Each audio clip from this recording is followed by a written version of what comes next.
नमस्कार। आज हम शुरू करने वाले हैं कंकाल और मांसपेशीय तंत्र।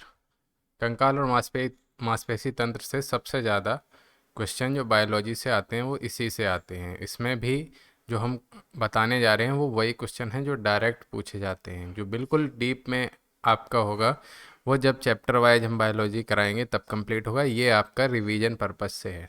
तो चलिए देखते हैं। मानव का कंकाल तंत्र, उसमें अक्षीय होता है और एक उपाक्षीय होता है। सबसे पहले देख लेते हैं कंकाल के कार्य क्या है। कंकाल जो है वो मानव शरीर को एक बेस प्रदान करता है, एक आधार प्रदान करता है। अगर आपके शरीर में कंकाल ना हो तो आप खड़े नहीं हो पाएंगे। और मांसपेशियां क्या करती हैं, उस बेस को गति प्रदान करती हैं। अगर मांसपेशियां नहीं चलेंगी तो अपने हाथ पैर, जो भी जीव, कुछ भी, हृदय, कुछ भी नहीं चल पाएगा। तो ये हो गए कंकाल व मांसपेशियों के कार्य। अब कंकाल के देख लीजिए। अक्षी, जो एक्सियल, जो ये सीधे खड़े रहने में मदद करे, वो होता है अक्षी। और उपाक्षी जो उसके सपोर्ट में हो उसको। तो क्वेश्चन जो पूछते, देखिए, पढ़ते हर सब कोई पढ़ता है, हर चैनल पे बहुत सा कंटेंट उपलब्ध है, लेकिन जो ज़रूरी चीज़ है वो ये है कि क्या पूछा जा रहा है या क्या पूछा जाता है। अगर वो पढ़ लेंगे तो आपको थोड़े पढ़ने में भी काम चल जाएगा। तो जैसे अक्षीय, ये डायरेक्ट क्वेश्चन आया, अक्षीय कंकाल तंत्र। कंकाल तंत्र में कितनी हड्डियां, तो 80। उपाक्षीय में 126। टोटल 206 हमको पता है। और बाह्य कंकाल क्या होता है? बाह्य कंकाल जैसे कीटों टिड्डों वगैरह में पाया जाता है, अपने में भी बाह्य कंकाल के कुछ हिस्से पाए, जैसे बाल है, प्रोटीन से बना हुआ होता है, नाखून है, और रोम माने जो रोएं अपने शरीर पर उपलब्ध होते हैं उनको बोलते हैं बाह्य कंकाल। नाखून जो होता है वो डेड सेल, मतलब मृत कोशिकाएं होती हैं, और इसमें रक्त का संचरण नहीं होता। इसलिए जब हम नाखून को यहाँ पे कट करते हैं तो हमें कुछ भी चोट का अनुभव नहीं होता। और ये केराटिन नामक प्रोटीन से निर्मित होते हैं। ठीक है। अब थोड़ा सा देख लेते हैं, बेस बना लेते हैं, फिर आगे चलते हैं। मनुष्य के शरीर में पाए जाने वाले प्रमुख तत्व। मानव के शरीर में जो सबसे ज़्यादा पाया जाता है, ये डायरेक्ट क्वेश्चन आया है, वह ऑक्सीजन। ये 65%। ऑक्सीजन के बाद कई बार क्या करता है, वो क्रम पूछ लेता है कि निम्न में से तत्वों में से अधिकता से कम की ओर का क्रम जमा है, और आपको दे देगा oxygen, carbon, hydrogen, nitrogen, calcium, phosphorus, या कोई भी 3 या 4। तो मानव शरीर में सबसे ज़्यादा पाया जाता है ऑक्सीजन, जिसकी मात्रा होती है 65%। इसके बाद कार्बन होता है 18.5%। इसके बाद हाइड्रोजन होता है 9.5%। फिर होता है नाइट्रोजन, और कैल्शियम और फास्फोरस। ठीक है, ये आपको देख लेना है। अब ये देख लेते हैं कि किस अंग में कितनी हड्डियां होती हैं। इनसे डायरेक्ट क्वेश्चन आए, इसलिए ये वाले भी देख लेते हैं। अंग जैसे खोपड़ी में 29 हड्डियां, कपाल में 8। चेहरे की सबसे ज़्यादा क्वेश्चन पूछा जाता है, चेहरे पे 14। कान में 6 होती हैं, 3 एक तरफ 3 एक तरफ, 2 कान है ना। तो रीढ़ की हड्डी में 26, और जब बच्चे होते हैं तो 33। ठीक है, कसेरु की। और पसलियाँ, रिप्स बोलते हैं जिसको, 12 जोड़ी होती हैं, माने 24। और 11वीं और 12वीं पसली को कहते हैं फ्लोटिंग रिंग्स। ये भी क्वेश्चन पूछा जा सकता है। ठीक है। अब आते हैं यहाँ पर मनुष्य के पैर। मनुष्य के पैर में जो जांग होती है वो सबसे ठोस हड्डी होती है, और फीमर शरीर की सबसे बड़ी हड्डी, जो कहाँ होती है अभी हम डायग्राम में बता रहे हैं। शरीर की जो सबसे बड़ी हड्डी होती है और सबसे भारी हड्डी भी होती है, वो होती है फीमर। अब प्रमुख अस्थियां देख लो। जो पटेला, जो घुटना होता है ना, जॉइंट घुटना जिससे हम चलते हैं, उसको बोलते हैं पटेला। कार्पल्स, कलाई, और स्टर्नम, ओरोस्ती या ब्रेस्ट जोन, जो अभी दिखा रहे हैं डायग्राम में, और स्केपला, स्कैन प्लग या शोल्डर ब्लेड, और क्लेविकल, हसुली, कॉलर बोन बोलते हैं जिसको। अब कान के में सबसे ज़्यादा क्वेश्चन पूछा है। कान,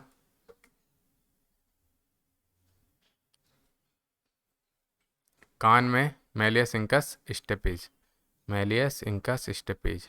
शरीर की सबसे छोटी हड्डी कौन सी? Stapes, malleus incus stapes, MIS। Mister से याद रखो, MIS। और हड्डी जब टूट जाए, हड्डी से हड्डी का जोड़, लेगामेंट। अगर फ्रैक्चर, लेगामेंट फ्रैक्चर मतलब हड्डी से हड्डी टूटी है, हड्डी बीच से टूटी है। और हड्डी और मांसपेशियों का जोड़, टेंडन। ठीक है। और इसके बारे में कुछ इंपॉर्टेंट पॉइंट्स। हड्डी, गर्दन का पहला कशेरुक होता है एटलस कशेरुक, एटलस कशेरुक। जबड़ा तथा कंठ माने गला, गले के बीच की स्थित हड्डी ये होती है हाइड। ठीक है। अस्थि व दंत मतलब दांतों के निर्माण हेतु जो आवश्यक तत्व हैं वो होते हैं कैल्शियम, फास्फोरस और फ्लोरीन। CAPF का एग्जाम होता है ना, ऐसे याद रखना, CAPF, कैल्शियम, फास्फोरस, फ्लोरीन। ठीक है। कूल्हे की जोड़ का प्रतिस्थापन आर्थोप्लास्टी कहलाता है और मनुष्य के शरीर का सबसे कठोर भाग होता है दंत वल्क या फिर एनामल। एनामल की परत होती है जो हमारे दांत को सबसे मजबूत बनाता है। अब हड्डियों के डायग्राम को एक बार देख लेते हैं, जो हमने नाम लिए उसमें कितने आपको पहचाने हुए लग रहे हैं।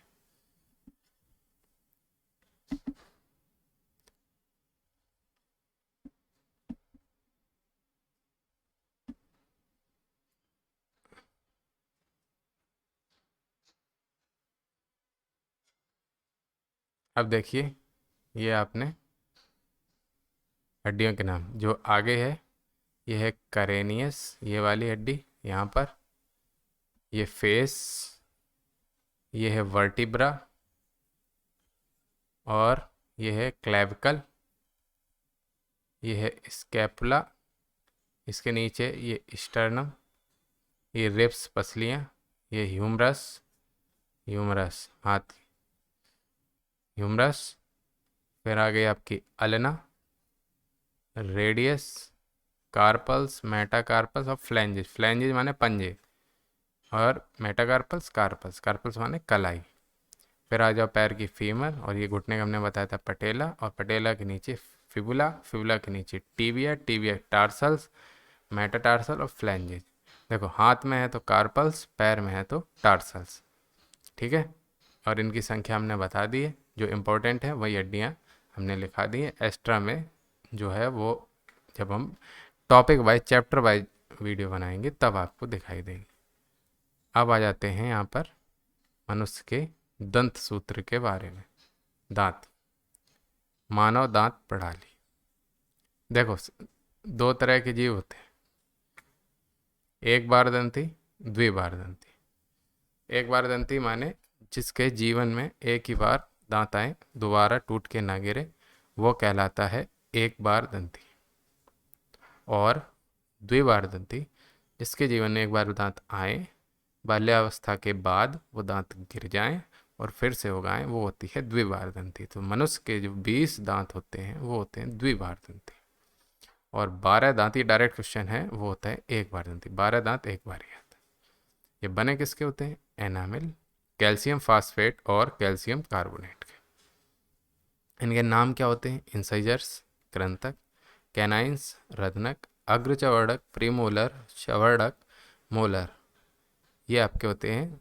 और इनका दंत सूत्र कई बार आया, ये इंपॉर्टेंट है, 21-23, 2-1-2-3 इंटू 4 का गुणा, मतलब जो कृंतक हैं वो 4x2 8 होते हैं, रत्नक कैनाइंस 1x4 4 होते हैं, और अग्रचवर्णक 2x4 8 होते हैं, और चवर्णक 4x3 12 होते हैं। ये यहाँ पर आप डायग्राम में देख सकते हैं। जो आगे नुकीले वाले दांत होते हैं ना, आगे की ये वाले नुकीले, ये कैनाइन, ये कैनाइन होते हैं। ये शशि कपूर के बहुत ही खूबसूरत माने जाते थे पुराने जमाने में, कैनाइन। इंसीजर आगे वाले, प्रीमोलर ये बीच वाले, और मोलर ये जिसको हम लोग बोलते हैं दाढ़। ठीक है। और जो एक क्वेश्चन और होता है, जो अक्ल दाढ़ होती है, वो मनुष्य शरीर का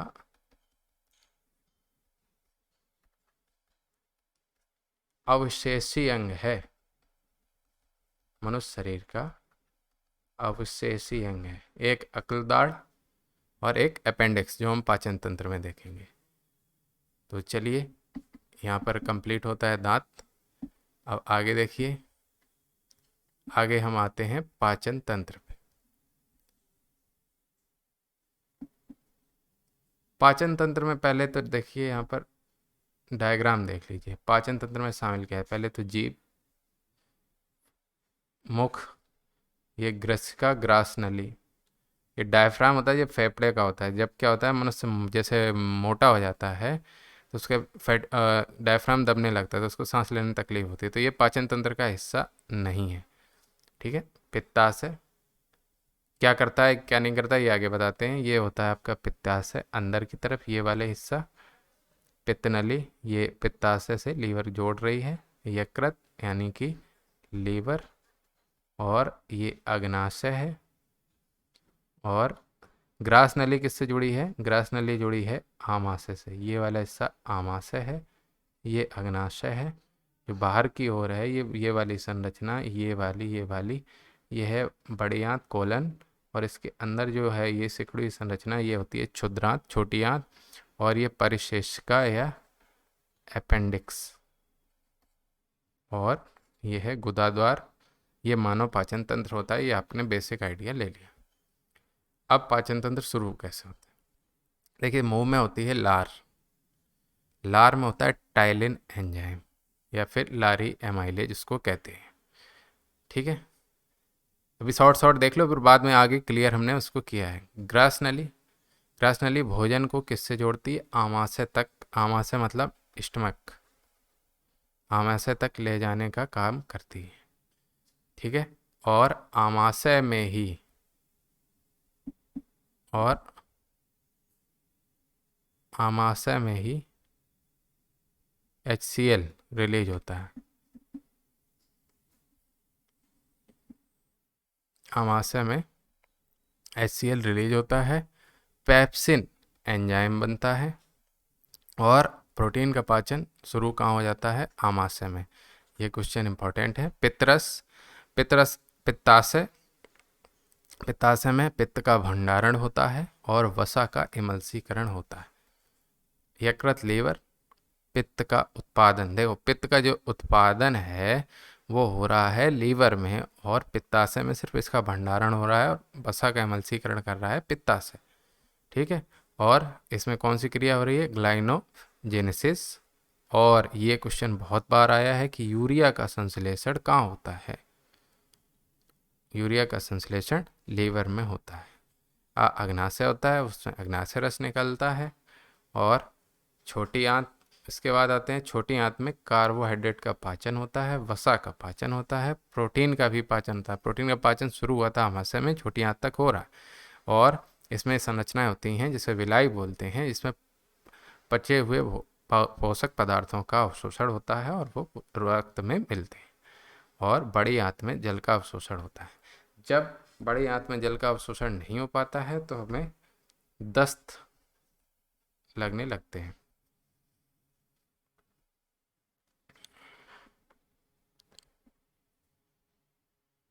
अब इसके बारे में डिटेल से देख लें।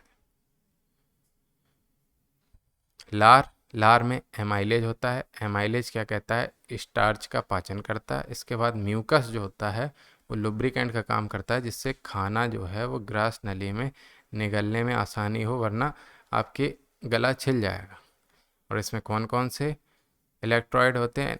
Na+, K+ और Cl में। NaCl नमक से आता है, KCl भी उसी से आता है। अब इसमें लाइसोजाइम होते हैं जो जीवाणुओं का, जैसे हम लोग खाना खाते हैं, हाथ से खाना उठाते हैं, प्लेट में रखते हैं, सब जगह पे जीवाणु यानी बैक्टीरिया होते हैं। तो लाइसोजाइम लार क्या होता है? लार होता है एंटीसेप्टिक, जो आपके बैक्टीरिया को मार देता है। तभी आपने देखा होगा कि कुत्ते वगैरह लार से चाट चाट के अपने कई चोटें सही कर लेते हैं। तो क्यों? क्योंकि उसमें होता है लाइसोजाइम। लाइसोजाइम की वजह से वो ऐसा कर रहे हैं। अब आते हैं आमाशय।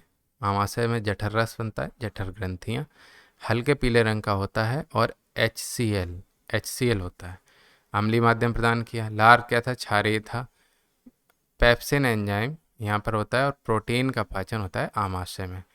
श्लेष्मा आमाशय के आंतरिक स्तर की रक्षा करता है। देखिए, अगर यहाँ पर ये कोई कंटेनर है या आमाशय है, यहाँ पर HCl बन रहा है, एसिड है, तो ये अगर परत नहीं होगी तो इसका काम है पचाना शुरू करना। तो ये क्या करेगा? जिससे ये बना है आमाशय, उसी को पचाना शुरू कर देगा। तो इसे बचाने के लिए इसमें एक परत होती है जिसको कहते हैं श्लेष्मा, तो जो इसकी रक्षा करता है।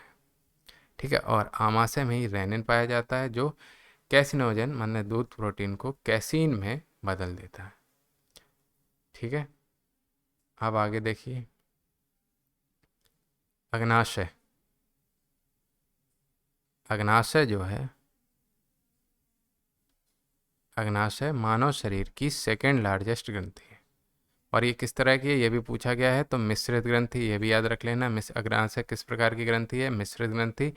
मिश्रित मतलब अंतःस्रावी प्लस बहिःस्रावी दोनों प्रकार की। और अग्नाशय रस कैसा होता है? अग्नाशय रस होता है क्षारीय।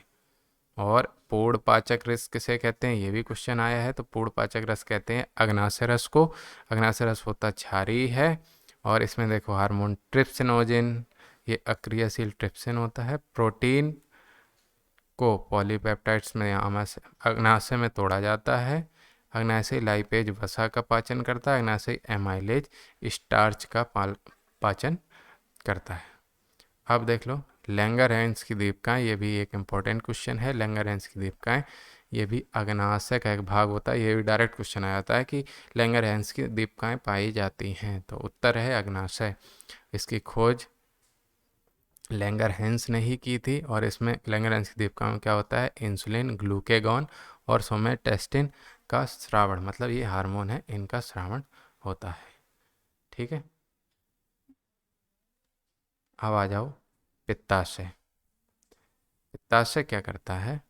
पित्त का भंडारण करता है और पित्त का स्रावण करता है। इसमें प्रतिदिन 800 से 1000 ml तक पित्त निकलता है। पित्ताशय में ही एमल्सीकरण वसा का होता है और लिपिड्स के पाचन व अवशोषण में सहायक होता है। यह भी क्षारीय पित्तरस होता है। 7.7 इसकी पीएच वैल्यू होती है। रंग पीला या डार्क पीला में भी होता है और हरा भी होता है।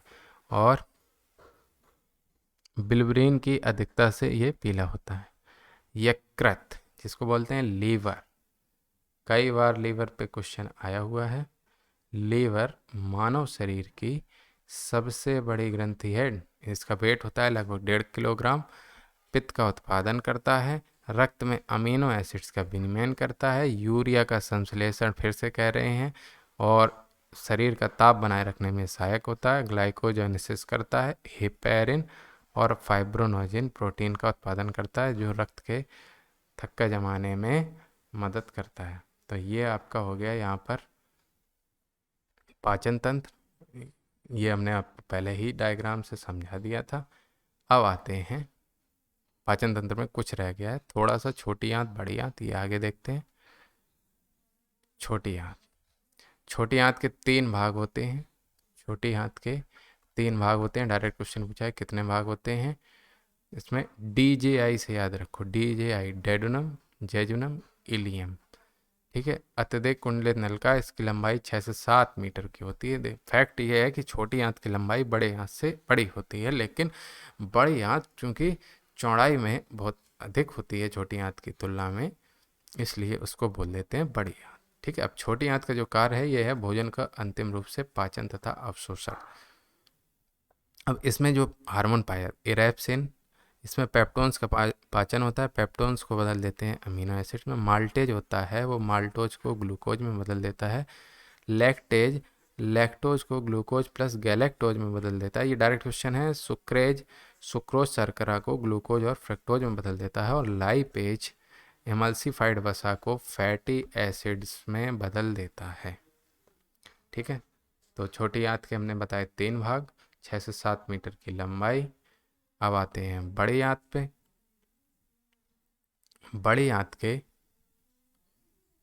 आंत के 3 भाग बड़ी आंत के भी होते हैं। इसमें देखिए आप याद कर लेंगे स्कैम से, स्कैम से स्कैम, ये हो गया सीकम, सीकम, कोलन और मलाशय।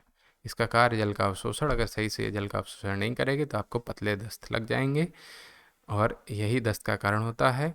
तो इससे आप याद रखेंगे कि बड़ी आंत का कार्य क्या है? जल का अवशोषण। अब अपेंडिक्स जो होता है हमने बताया था अभी, अवशेषी अंग होता है। इसका अन्य नाम कृमि रूपी परिशेष का होता है और सीकम से जुड़ा हुआ अवशेषी अंग होता है। अब देख लेते हैं कुछ इंपॉर्टेंट क्वेश्चन। लार में जल की जो मात्रा होती है वो 99.5% होती है। प्रतिदिन लार का औसत स्राव 1 से 1.5 लीटर होता है। और ये बहुत ही इम्पोर्टेंट ग्लूकोज को एथेनॉल में बदलने वाला एंजाइम जाइमेज। आजकल ये एथेनॉल बहुत फेमस है, इसलिए इसके क्वेश्चन एथेनॉल कहीं भी दिख जाए तो उसको छोड़ना नहीं। तो एथेनॉल के बारे में कुछ फैक्ट याद कर लेते हैं। देखिए, जो जहरीली शराब होती है उसमें होता है मेथेनॉल मिला दिया जाता है, इससे अंधापन और लोगों की मृत्यु हो जाती है। और जो अल्कोहल होता है पेय जो पीने में, वो होता है एथेनॉल।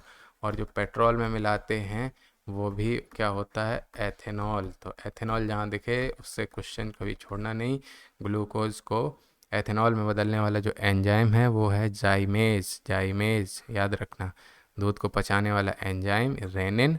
एंजाइम मूलतः क्या है, ये है जैव उत्प्रेरक प्रोटीन जो जैव क्रियाओं को उत्प्रेरित करते हैं किसी विशेष कार्य को कंप्लीट करने के लिए। तो यहाँ पर आपका पाचन तंत्र कंप्लीट होता है। अब हम आगे की तरफ बढ़ते हैं। अब आते हैं विटामिन और पोषण। किसी भी एग्जाम में अगर वो बायो से क्वेश्चन पूछेगा और विटामिन से क्वेश्चन नहीं पूछेगा तो वो बेईमानी है। सबसे पहला क्वेश्चन तो यही आ जाता है, विटामिन की खोज किसने की? तो कैसिमिर फंक 1911 1912। लगभग 20 ज्ञात प्रकार हैं, ये याद करने की ज़रूरत नहीं है। ये क्वेश्चन भी आता है जल में घुलनशील। देखिए बी और सी, जल में घुलनशील है, देखो सी से याद रखना है, नींबू में होता है, तो बी और सी याद रखोगे कि जल में घुलनशील है। ADA वसा में घुलनशील है, वसा या ग्लिसरॉल में घुलनशील हो गई। अब प्रमुख विटामिन स्रोत व उनकी कमी से होने वाले रोग देख लीजिए। देखिए विटामिन में जो आजकल नया ट्रेंड है, नया नहीं मतलब पुराना ही है, उसका जो केमिकल नेम आता है, जैसे विटामिन ए रेटिनॉल। देखिए ए की कमी से आँख के रोग होते हैं ना, रतौंधी, जीरोप्थेल्मिया। तो रेटिना होता है ना आँख में, तो रेटिनॉल याद रखना। ए से रेटिनॉल त्वचा की कोशिकाओं में परिवर्तन कर देता है। स्रोत गाजर, हरी सब्जी, दूध, यकृत, मछली का तेल। देखिए ये लगभग सब में कॉमन मिलेंगे। दूध कॉमन मिलेगा, मछली का तेल, यकृत, हरी सब्जी, ये सब में कॉमन मिलेंगे जितने भी विटामिन ए के स्रोत हैं। ठीक है, आगे देखिए। स्कर्बिक एसिड, विटामिन सी। बी के अभी क्यों नहीं बताया, बी भूले नहीं है, बी इसलिए नहीं, उसमें प्रकार है इसलिए उसको अलग रखा है। सी देख लीजिए, सी में होता है स्कर्बिक एसिड, इसकी कमी से स्कर्बी रोग हो जाता है। इसमें खट्टे फल सबसे ज़्यादा आंवला होता है, फिर टमाटर, सब्जियां, ये भी तो खट्टे में ही हैं।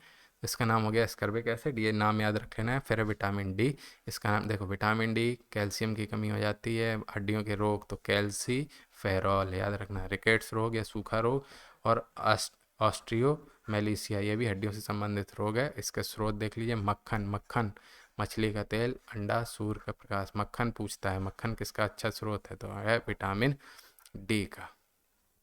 ठीक है, अब आ जाओ ई का है टोकोफिरॉल। टोकोफिरॉल, इससे क्या होता है, जनन क्षमता की कमी आ जाती है, जननांग तथा पेशियों की कमजोरी हो जाती है। गेहूं तेल, अंडे की जर्दी, सोयाबीन, इनमें पाया जाता है। इसको बोलते हैं ब्यूटी, विटामिन ई। अब आ जाओ के नेफ्थक्विनोन। चोट लगने पर रक्त का थक्का किस विटामिन के कारण नहीं, कमी के कारण नहीं जमता है, तो आंसर है के। ठीक है, और इसमें आंत के अंदर जो बैक्टीरिया होते हैं वो बनाते हैं हरी सब्जियां, अंडा, सोयाबीन। हरी सब्जियां, अंडा, सोयाबीन। अब थोड़ा सा फैक्ट, गाय के दूध का हल्का पीला रंग, गाय के दूध का हल्का पीला बीटा कैरोटीन के कारण होता है, और दही का खट्टापन लैक्टोबैसिलस बैक्टीरिया के कारण होता है। अब आ जाते हैं मोस्ट अवेटेड सेक्शन, जो है विटामिन बी के बारे में। तो विटामिन B1 जो है उसका नाम है थाइमिन। आदमी डायरेक्ट याद करता है कि विटामिन बी, नहीं, विटामिन B1 है, इसका नाम है थाइमिन। इसकी कमी से बेरी बेरी रोग, वृद्धि रुक जाती है, अनाज, फलियां, सोयाबीन, दूध की पीने से इसकी कमियां दूर होती हैं। अब आ जाओ विटामिन B2 जो इम्पोर्टेंट है। विटामिन B2 राइबोफ्लाविन, इससे होता है कीलोसिस रोग। इसमें पनीर, अंडे, ईस्ट, मांस, पत्तेदार सब्जियां आदि खाइए तो इस विटामिन की कमी दूर हो जाती है। इसका क्या नाम है, राइबोफ्लाविन। तो विटामिन B2 का नाम है राइबोफ्लाविन, B1 का नाम है थाइमिन, और विटामिन B3 का नाम है नियासिन या निकोटिनिक एसिड। इसकी कमी से पेलाग्रा रोग हो जाता है। यह है इम्पोर्टेंट। ईस्ट, मांस, मछली, दूध, अंडे, फलियां खाने से इसकी भी कमी दूर हो जाती है। अब आ जाओ, देखो याद करने के लिए थोड़ा थोड़ा हिंट लेना पड़ेगा। जैसे B5 विटामिन, 5 है पेंटा, तो पेंटाथोनिक अम्ल, इससे सफ़ेद बाल, चर्म रोग, और इस किसकी कमी से होता है, मतलब किससे इसकी कमी दूर की जा सकती है, अंडे, दूध, मांस, मूंगफली आदि से। अब आ जाओ पायरिडॉक्सिन, इससे क्या होता है रक्त छींटता। B6 इससे क्या होता है रक्त छींटता, चर्म रोग, पेशी ऐंठन। और दूध, ईस्ट, अनाज, अंडा आदि खाओ तो इसकी कमी दूर हो जाती। अब आ जाओ B7, इसको बोलते हैं बायोटिन, इससे भी चर्म रोग, बालों का झड़ना। मांस, गेहूँ, अंडा, फल सब्जी खाओ तो इसकी कमी दूर हो जाती है। फिर B9 फॉलिक एसिड, इसमें रक्त छींटता, कुंठित वृद्धि माने वृद्धि रुक जाती है। इसमें भी हरी सब्जियां, फलियां, ईस्ट, मांस, अंडे, हमने बताया ना कि ये सब चीज़ें कॉमन हैं। अब आ जाओ विटामिन B12, जिसमें कोबाल्ट पाया जाता है, इसलिए इसका नाम है साइनोकोबालामीन। ये घातक रक्त छीणता, रक्त की कमी, तंत्रिका तंत्र में गड़बड़ी। ये क्वेश्चन पूछता है तंत्रिका तंत्र में गड़बड़ी किस विटामिन के कारण होती है, तो है विटामिन B12, इसमें कोबाल्ट पाया जाता है। और मांस, मछली, अंडा, दूध, आंत के जीवाणु जो अपने अंदर पाए जाते हैं वो इसका संश्लेषण करते हैं। तो बहुत बहुत धन्यवाद। अब चैनल को आप लोग मार दीजिए सब्सक्राइब जल्दी से, और जो वीडियो आपको चाहिए कमेंट सेक्शन में कमेंट कर दीजिए। अच्छा ये बताइए कि लार का जो pH होता है वो कितना होता है, ये आप कमेंट सेक्शन में आंसर दे सकते हैं। बहुत बहुत धन्यवाद।